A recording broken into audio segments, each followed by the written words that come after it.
Hiya guys, let me give you guys quick updates on what happened today at Madlanga, right? To those who were at ad hoc committee, come here, let us give you a quick update of what happened with Madlanga.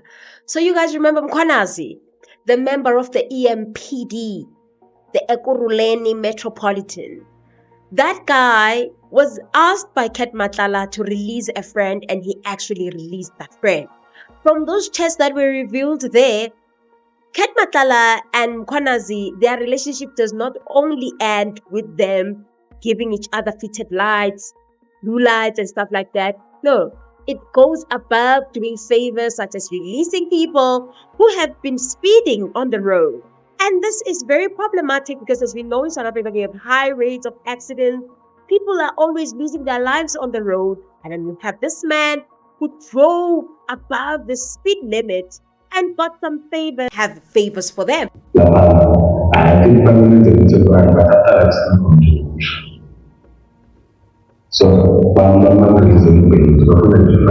So this makes me ask myself questions. If whether Mkwanazi has ever received money from Vusumuzi Ket Matlala. This I say because even from these chats, these WhatsApp chats, Calvin Rafadi has been asking money from Vusumuzi Matlala, money such as money for petrol. These people, they are the same as Bram Mokgotsi. It's the same type of vibe. It's not different. And in most cases, as we've seen from Bram Mokgotsi, Ket does not only give you money, you need to do something for him. Hence, it makes sense why Rafadi would go have interviews, speak bad about the political unaliving stars team, saying that it's useless, it was just a waste of time, they never attended to cases, they were neglecting cases and all of that. It's because he knew that he was receiving petrol money from Vusumuzi Ket Matlala while he was incarcerated. Not just those two guys, even Lieutenant General Kasim, a head of Hawks in KZN. It is said that this Mr. Hasim, Vusumuzi Ket Matlala spoke to Mr. Hasim, who went and spoke to Senzo Mtoni to say that, Mara Senzo, why? Why would you end the contract and the tender of Vusumuzi Ket Matlala? And guys, from these chats, as you can see, it's like, no, forward him this message. I don't know if they tried to make Vusumuzi Ket Matlala to understand why, but it seems as Ket Matlala used all his connection to understand why was my tender cancelled. What did I do? What did I do wrong? But these people, clearly they have some relation with Vusumuzi Ket Matlala. And just to top everything up, the biggest drama of it all is that the magistrate that presides over the matter of Dumisani Khumalo has recused herself. And this recusal, it is said that it came after Madlanga Commission summoned Miguel to come and testify. And she was like, no ways, I'm recusing myself because now there's a lot that I'll have to say, which will then make me to implicate myself, conflict of interest. You know, which means there's a lot of information that they found about her, which makes her to think that recusal is better because now it will constitute a conflict of interest if she continues presiding over a matter of Dumisani and the co-accused. The matter that this magistrate was presiding over was that matter of nepotism, that one. You see that one? That is the case. So I don't know what you guys think about these cases and these updates. Tomorrow is not going to be happening. I think there's just a lot of administrative issues there in Madlanga that they have to resolve. So they're going to be dealing with those administrative issues. Then they are going to then come before us. Nonetheless, guys, tell me what you think. I cannot close this video without talking about the ad hoc. The ad hoc committee, I hear everybody's questioning, line of questioning. My biggest one is Gladys Clayton-Berger, as you guys know, that I always criticize her, is because we are in the same fraternity. We're all in the legal fraternity, and she is an NPA. She was former member of the NPA. So I have, high standards for her. The line of questioning for her, I'm assuming that it should be higher. It's the same as Julius Malema. I expect more from him. Whenever he asks shallow things, I judge him, I question him. Same thing with Gladys. I really take her as smart, and I expect a lot from her. And her questioning Sibia in such a way. And how much is it conjecture? General Mkwanazi is playing the country and he's playing a mind game to the country and he's actually playing those that are prepared to listen to him. General, the political killings task team, by all accounts, was initially quite successful. In the recent past, less successful. So what is all the fuss about? Also being in charge of crime intelligence, right? That's correct, Honourable Member. Surely they would have been able to fully inform you about these gentlemen. Did you not make inquiries? And if not, why not? This is... And that is a reasonable question to ask, General, why if he was under investigation by the police? Was he allowed to parade around like that? To do business with the police, to contract with the police? How does that happen? How does the left hand not know what the right hand is doing? Guys, if you can just see, there's some leniency there. But when he was questioning Fatma Samola, this is how robust she was. You're the only real general in the South African Police Service.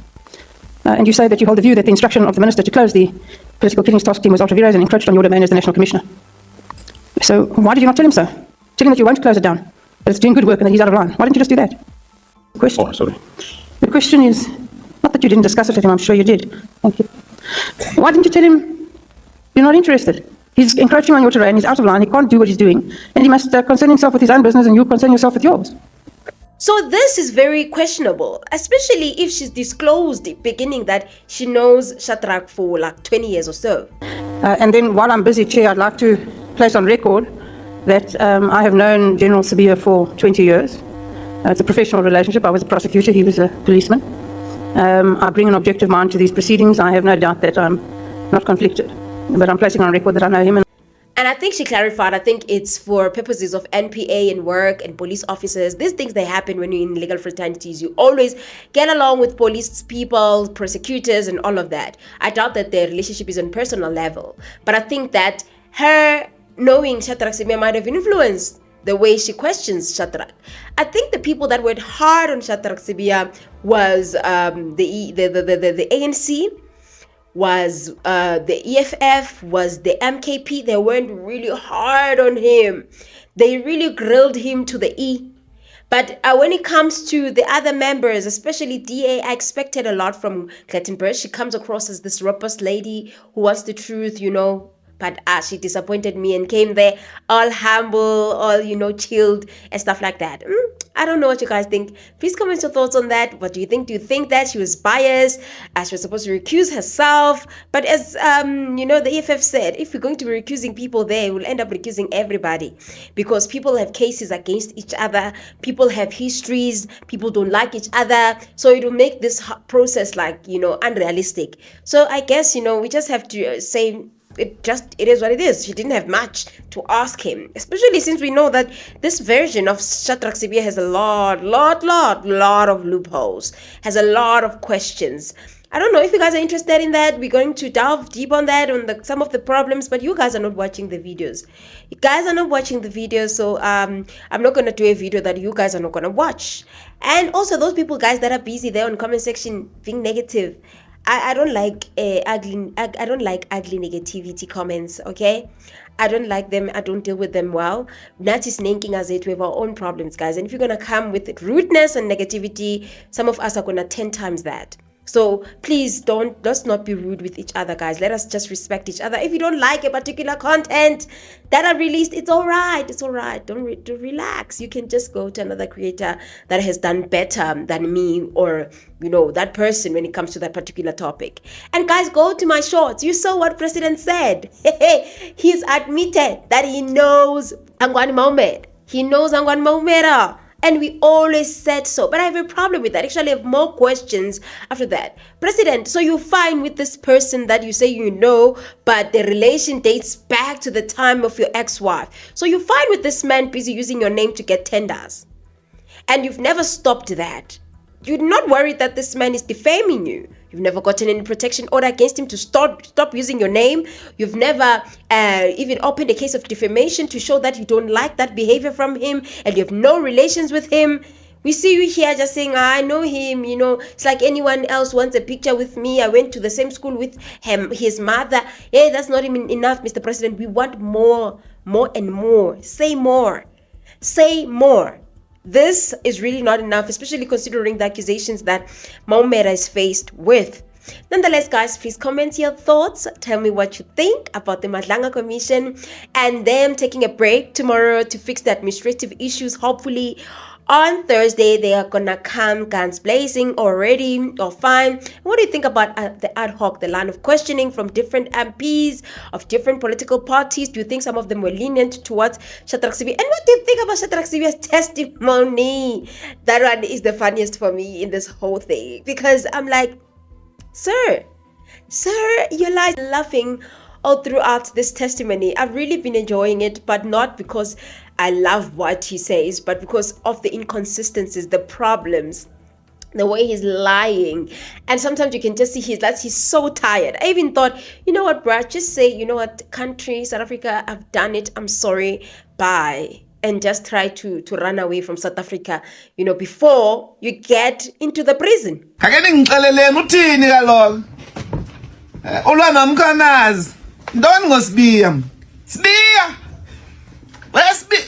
There was a character called Sibiya emzini weinsizwe. Dawa njalo. Sibiya. Uthini Mbondini? Uthini uSibiya bantwana benu? Ake ningixelele uthini uSibiya? I don't know. Guys, comment your thoughts. I'll see you in my next upload. Bye. Hello, Ramaphosa. My mother is here. Can you say hello to her? And I say, who is she? He says, it's Mboneni Maumela. Now, when I was at school in Papuri High School with my then wife, Hope Mudau, her brother was also there. And later I got to know that this Mboneni and this, my wife's brother, my former wife's brother, they hooked up. And as they hooked up, they had a child. And this is now Hangwani Maumela, whom I did not know. But I know his mother because we were at school together.